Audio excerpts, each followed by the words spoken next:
mom brain really refers to forgetfulness or brain fog that mothers experience before birth, but also postnatal. Moms complain most about sudden forgetfulness. It can feel like, what is happening to me? I'm not a functioning adult human anymore.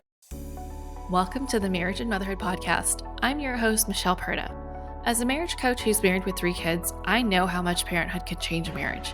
If flirting, laughing, and having fun together feels like a thing of the past, then I'm here to teach you that marriage doesn't have to feel so hard with your parents, and your marriage can thrive even when you're in the season of raising kids. Whether you're in a good place in your marriage and you just want to continue growing together, or you're wondering if you even like your spouse anymore, this podcast has something for you. Join me here each week as we dive into what it takes to help your marriage grow, and maybe even do a 180. You'll learn ways to handle conflict better, bring that spark back into your relationship, as well as learn how to improve other areas of your life from my lovely guest experts. Are you ready for the next stage of your life and marriage? Let's dive in. Hello. Welcome back to another episode of the Marriage and Motherhood Podcast. Who here has experienced a mom brain moment? I mean, everyone, right? Like if you're a mom, you've probably experienced this starting from the second you found out you were pregnant, right? You have pregnancy brain, the baby comes out and you're like, what did I walk into this room for again? What was I going to add to my grocery list? And then I feel like as we get older, it just kind of gets worse. So I'm super excited to have my new guest here, Atara Parkinson. She's a licensed marriage and family therapist. And we're going to dive right into what the hell is happening and where does mom brain come from and what's going on inside of us. Is this something we can help? Does this mean something that we need to change, or what is going on? Because I'm super curious. I'm sure you are. And I selfishly would like to forget less often and have to rely on my phone less often to remember said things. So Atara, welcome to the show. I'm so glad to have met you and to have you on the show because this topic plagues probably the entire mom population. Yes, so most of us at least. Yeah. Oh, well, thank you, Michelle. First of all, I just love these conversations, and we've already had such a good connection, so I'm excited to be here. As you said, I'm a licensed marriage and family therapist, and that's like my full-time work, trauma whisperer, if you will. But I am also super passionate about neuroscience, right? I can nerd out on neuroscience and neuronutrition all day. So that's a little bit of what we'll talk about. So mainly my role is helping women reconnect with bodies, heal from stress and burnout, and feel like themselves again. So nervous system work meets soul work, science meets spirit is what I'm all about. So I love that we're talking about this in a very specific way that, like you said, impacts so many women.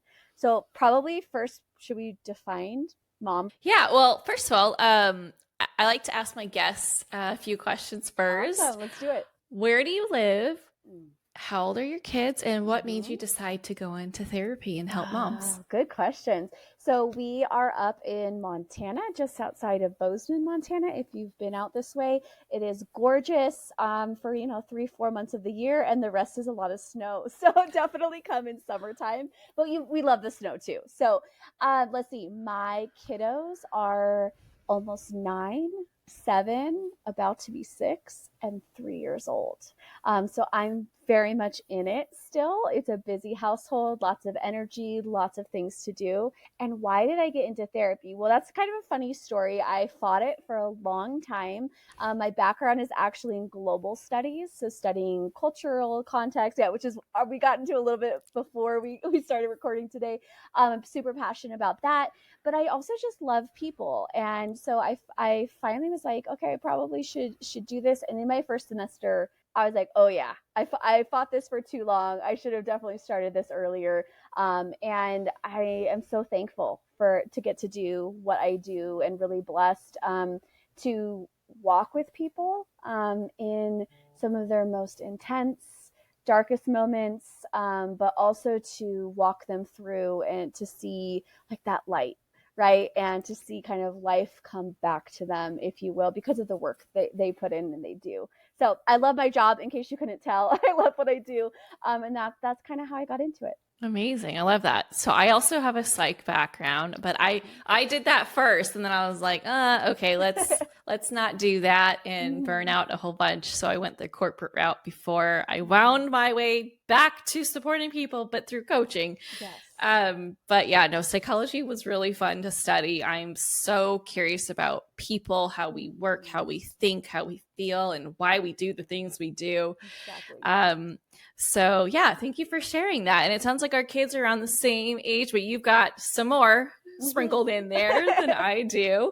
Okay, so let's dive into mom brain. I know we all loosely kind of know what mom brain is, but can we define what mom brain actually is? Is it a clinical phrase, or it's just like something that we've made up culturally? Yeah, not technically a clinical phrase, which is kind of a shame. I Yeah. remember vividly being pregnant, maybe second trimester, almost into the third with my first, and I was still working community work full time. And I kept forgetting my file. I would come down to meet with our psychiatrist, and week after week, I'd be like, "Oh my gosh, I left my files," and he kind of was laughing at me, and I went, finally one day, I was like, "Oh, mom brain." And he goes to me, ha ha ha, that's not a thing. And I knew intuitively to be a little bit taken aback by that, but I didn't really know why yet. And so I kind of started at that point researching what is going on, what is happening here. So it's a topic I am passionate about. And mom brain really refers to forgetfulness or brain fog that mothers experience, like you mentioned, before birth and what was happening to me, but also postnatal, right after we birth our child. So you gave some great examples of, within minutes of thinking about a task you need to complete, it might slip your mind, or blanking on the name of your niece, feeling frustrated because you put your car keys in the fridge. That's a real example. Two people I've done that. Yes, misplacing things. So moms complain most about sudden forgetfulness. Some moms may even fear that they're showing signs of early cognitive decline.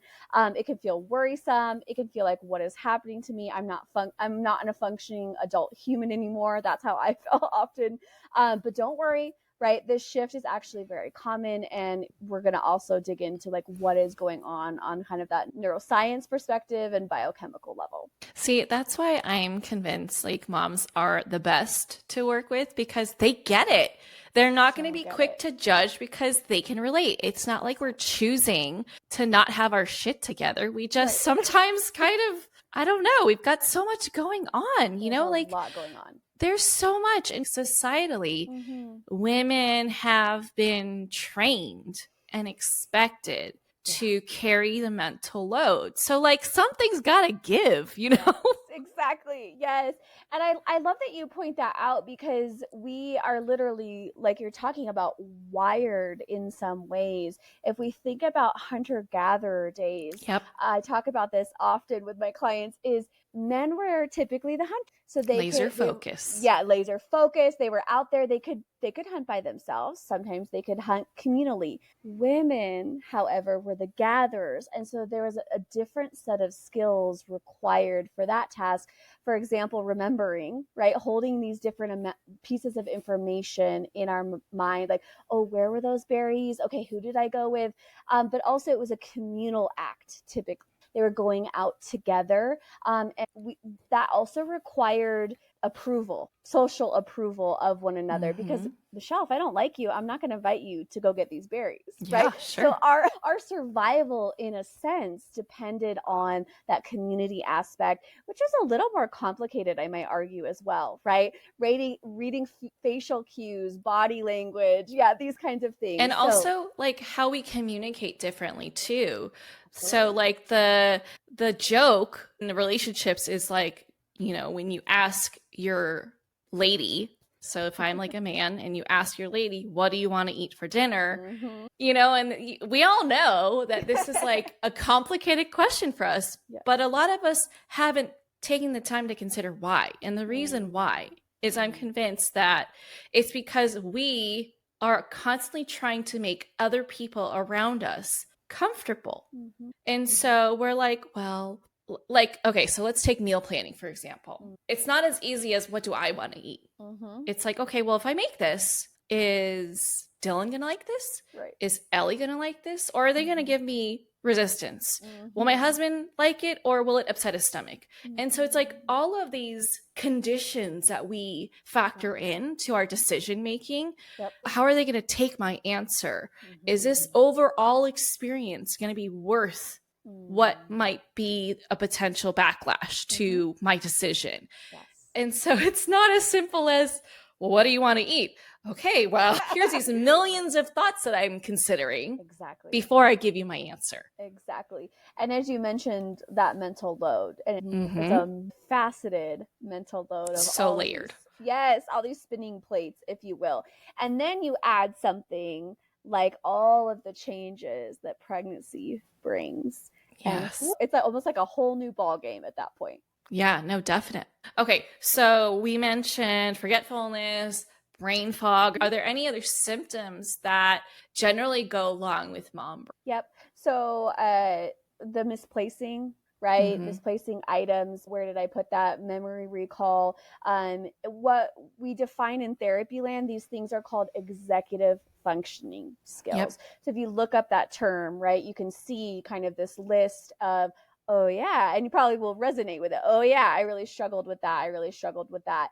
And what is actually happening here is neuroplasticity. And what that term means is our brain's ability to change, right? Neuroplasticity is defined as the capacity of those neurons and neural networks to change their connections and behaviors in response to new information, aka the pregnancy, right? So essentially our brain is reorganizing ourselves as adjusting, right, to motherhood.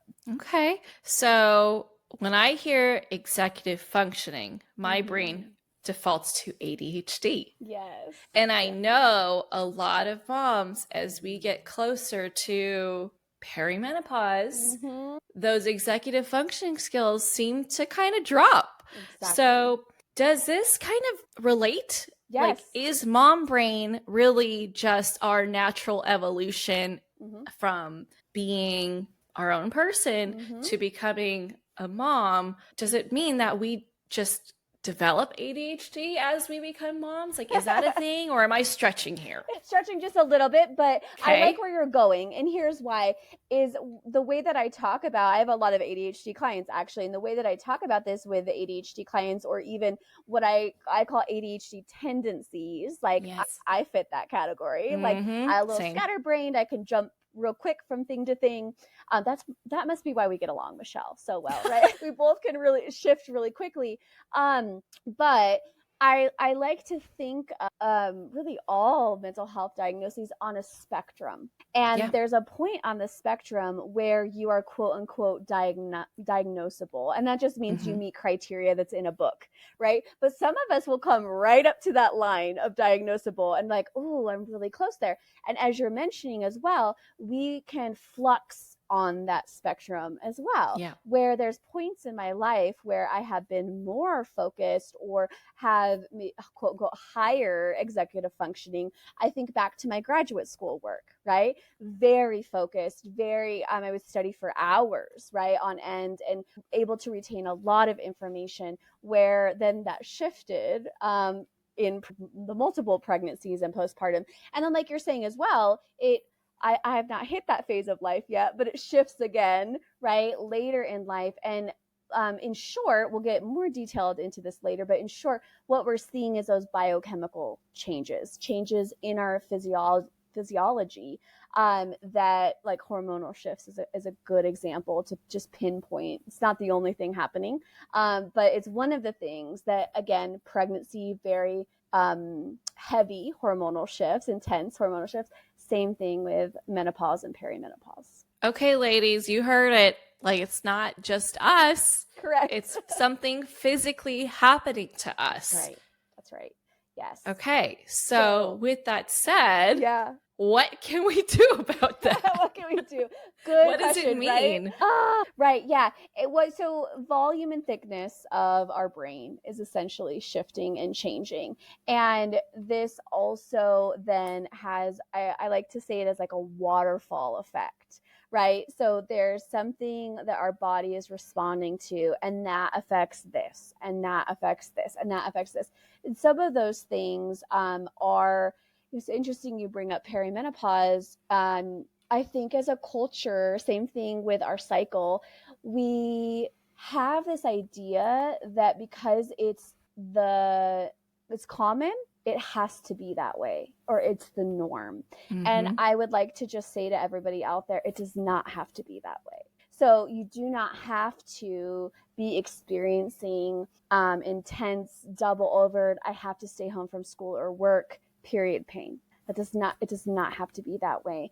Mom brain doesn't have to be quite as intense as maybe you or I experienced it. And I'll say too, with my fourth, by the time I had learned a lot of this and was able to implement it, I had a much easier time in my pregnancy and in my postpartum with not having these things happen so intensely, really, if at all, as thinking about that and saying it out loud.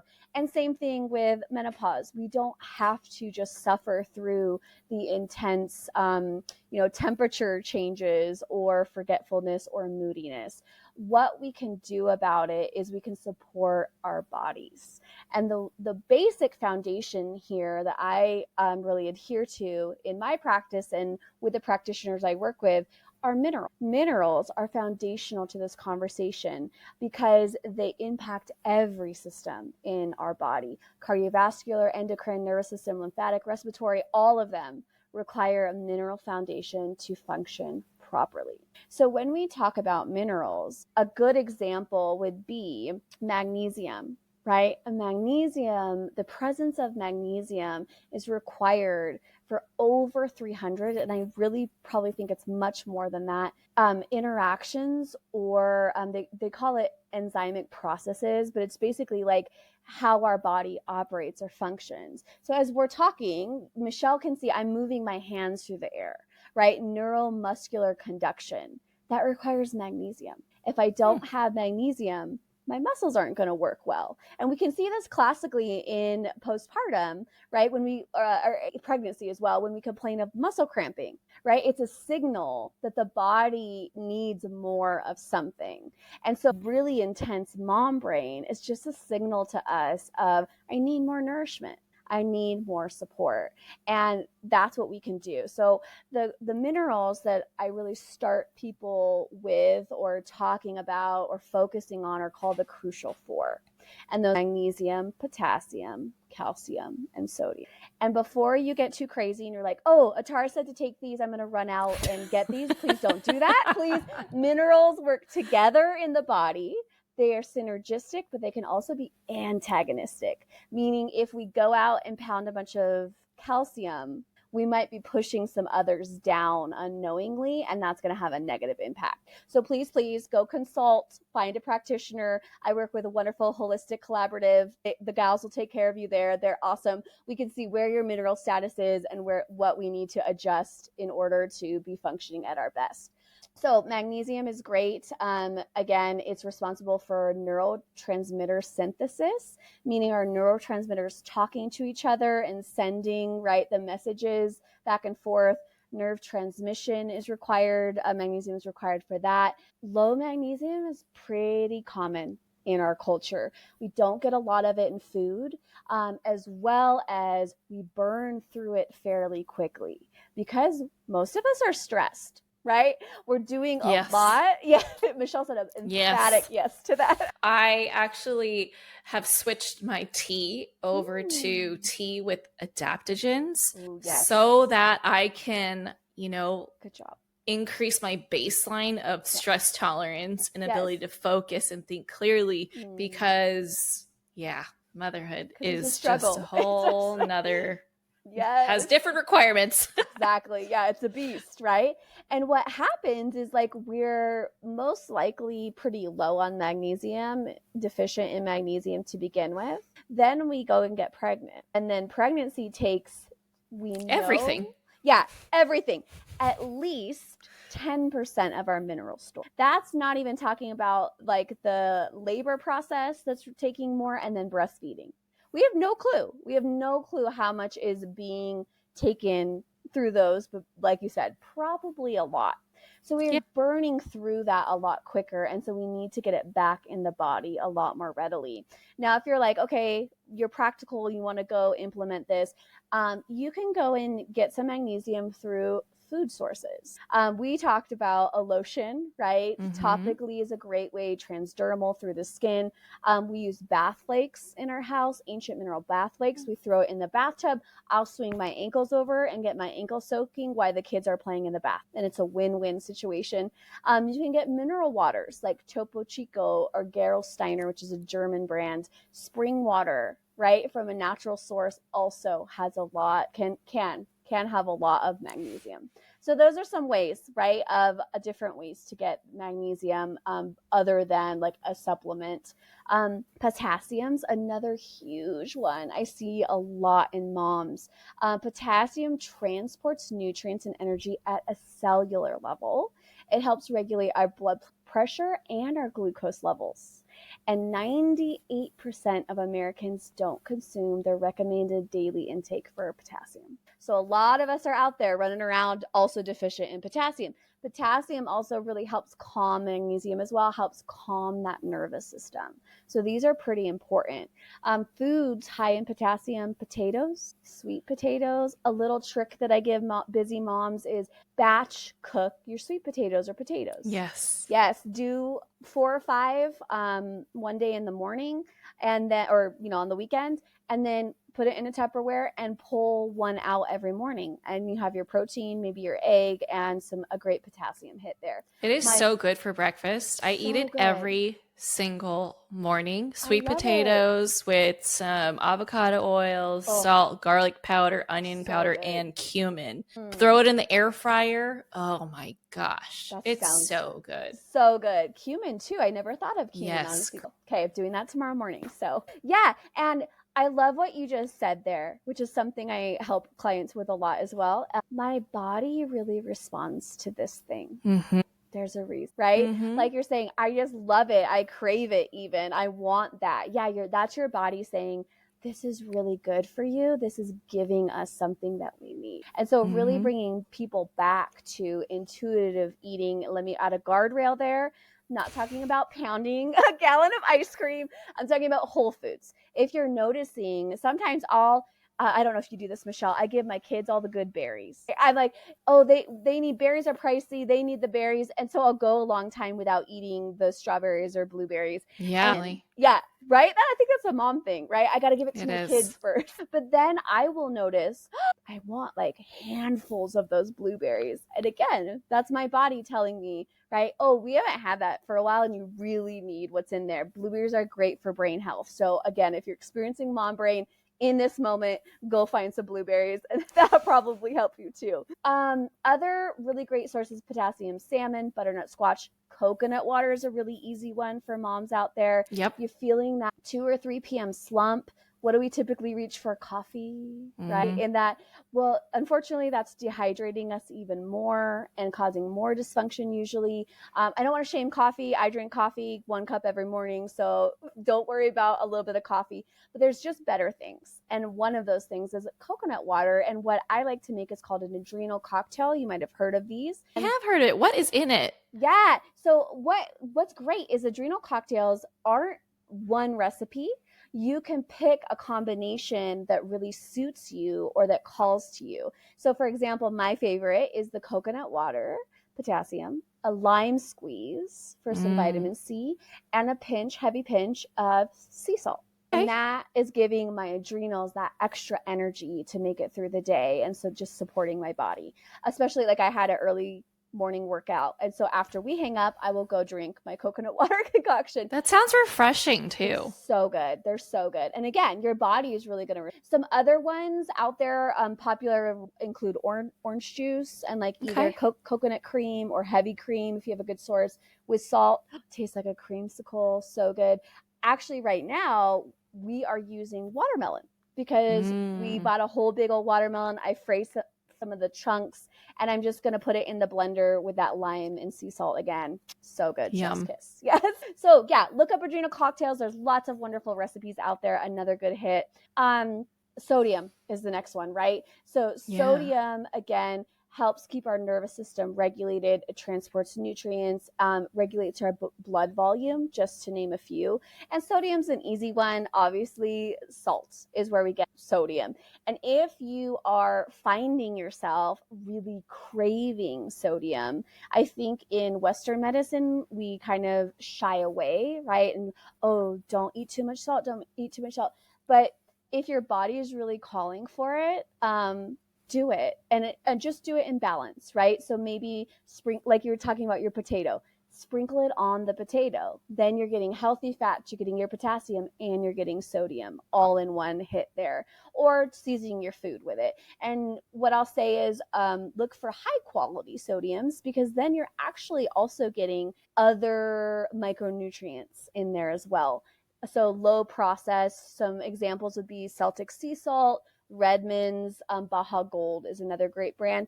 Most days we actually just use the sea salt from Costco, and that gets us by a lot of the time. And then, okay, what's your take on kosher salt? Because that's what I tend to cook with, because I like the way I season with like my heart. Like I don't like measure anything. And so it's like really a feel.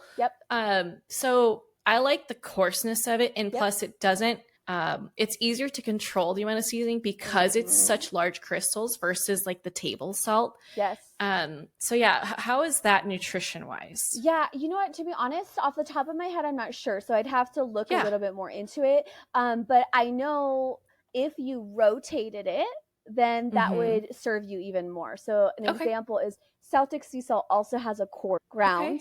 And so maybe do the kosher, finish your bag of kosher, and then look for Celtic sea salt. Why we're doing this is it adds variety. Right? So your kosher might just have certain micronutrients, while the Celtic will have different, because it's pulled from a different area. Maybe it's out of the sea versus out of like the ground somewhere. And so this just adds variety. And this is kind of how to simply, without being overwhelmed by these things, just rotate through and keeping ourselves balanced.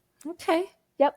And then the last mineral I'll hit on is calcium. And again, please do not go out and drink all the milk. Yeah. Well, you could. Yeah. That's a food source. So it's in a food matrix, which is pretty safe, but don't go out and pound synthetic calcium, please. But yeah, food sources are definitely best for calcium. Other odd places that people don't always realize is like greens. A lot of broccoli. Greens. Doesn't broccoli have a lot of calcium? Yeah. And I want to say it's either bok choy or collard greens has a lot of calcium in them as well. And then small fish, actually. So if you're like an anchovy or sardine fan, so if you're not, that's okay. But that's another great place. And then obviously cheese. Right? So eat your quality, good cheese that's aged for 60 days or more. Parmesan cheese is a good example, and that will set you. Okay. I mean, I come from the camp of, eating for your health, right? So not to say I don't eat the junk food. Like, yeah, exactly.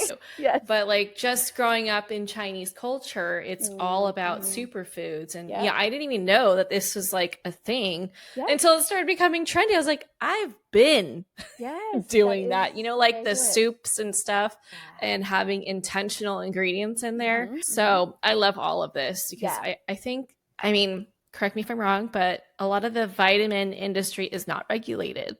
Correct. Yes. And so who knows if your body's even absorbing any of that. Yes, exactly. Or enough of it. That's correct. So a lot of the fancy schmancy term we use here is bioavailable. Meaning you're taking a multivitamin in the morning, but do you know how much of that is actually getting absorbed? And most of the time, unfortunately, it's not a lot. And so, just choosing with wisdom, right? Which foods are nourishing and also I like, right? I don't want to ever tell someone, please go eat a pound of broccoli if they hate broccoli, right? No, we're not going to do that. We will pivot and we will figure out something else, a different way for you to get that in a way that also you enjoy. Yeah. I mean, that matters a lot. It does. Absolutely. So now we know what we can do. to support our bodies and minimize the effects that we experience through becoming a mom and having that mom brain. Mm-hmm. But as you know, when you're a mom till the day you die. Like, it doesn't matter how old your kids are, they're always going to need you in some way. Mm-hmm. So does that mean that this is like a lifetime sentence? Like, what's going on here? Oh, lifetime sentence. So there's debate, right? Many say mom brain lasts about 2 years, but one study found moms with 1 year out actually performed better on attention tests than non-moms in executive control. So I find that so fascinating. So they could process all the information coming at them while still focusing on the task. Does it? Yes. That sounds right. That's kind of like when you have a friend over and then you've got the kids in the background and you're having conversation and you're like, oh, here's a banana. Oh, let me put a Band-Aid on you. Right. Absolutely. And then you come back, right? And talk about the 3 million things that you jump around. Yep. So it's interesting, right? We kind of talk about mom brain as like it's frustrating or it can be overwhelming or discouraging. But know that your brain is doing a really beautiful thing. And what it's doing is shifting to help you be the best mom you can, right? So every mom out there, like you said, just got a mental image, right, of trying to cook dinner with the baby getting in the cupboard and the dog barking and the oven beeping in when it's ready, and the older ones fighting over a toy and having to pee, but also focusing on the ingredients that you're measuring, right? And your brain has reshaped itself to be able to hold all of that cognitively and be able to focus.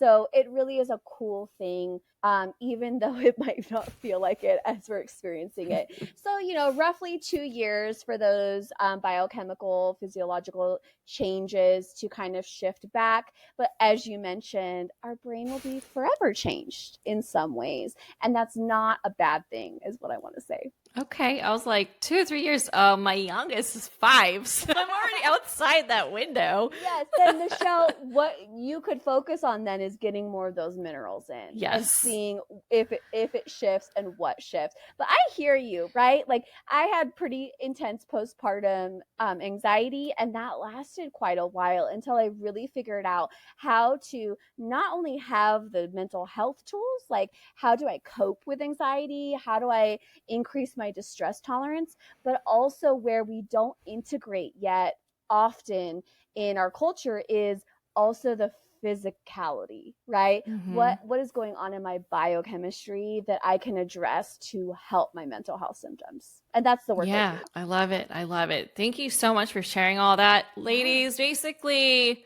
if I'm going to sum this up in a pretty package, take care of yourself. That's right. Absolutely. Take care of yourself, like self-care beyond the massages, the spa days and all that. Like make sure you're putting good stuff in your body. You're using good stuff on your body, because I think that's often forgotten. Like, hey, your skin is your biggest organ. Let's make sure we're putting good stuff on it.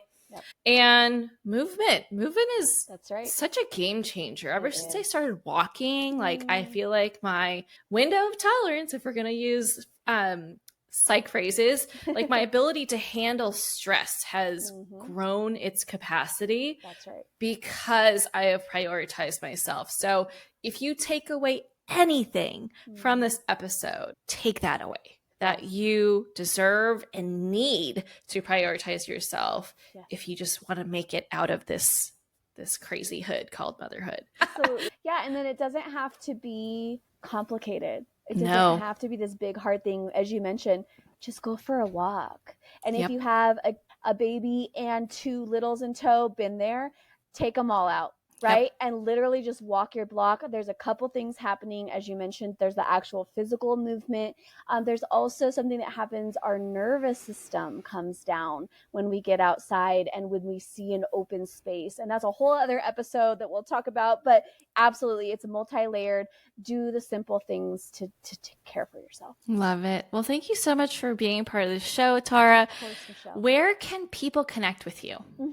Yeah, so my favorite place to connect with people and where I'm kind of most active is my Instagram, and that's my name, Atara, Atara Parkinson, Parkinson, but that's connected to my Facebook. So if that's your jam, it's all the same information. And then if you wanted to reach out, you want to do some nervous system work, you want to talk about how do I get my minerals right? You want to talk about trauma, right? And maybe you had a traumatic birth. I do a method called brain spotting. You can find all of that on my website, which is ataraparkinson.com. Amazing. All right, ladies, that's all we have for you today. I hope you're walking away with some actionable things to do, to take a look at how you can start to improve your experience of motherhood, because that's what we're here to support you in doing. And if you know someone that could benefit from listening to this episode, please share it with them. Better yet, share this episode in your stories and tag us so we can show you some love for putting it out there and supporting the show.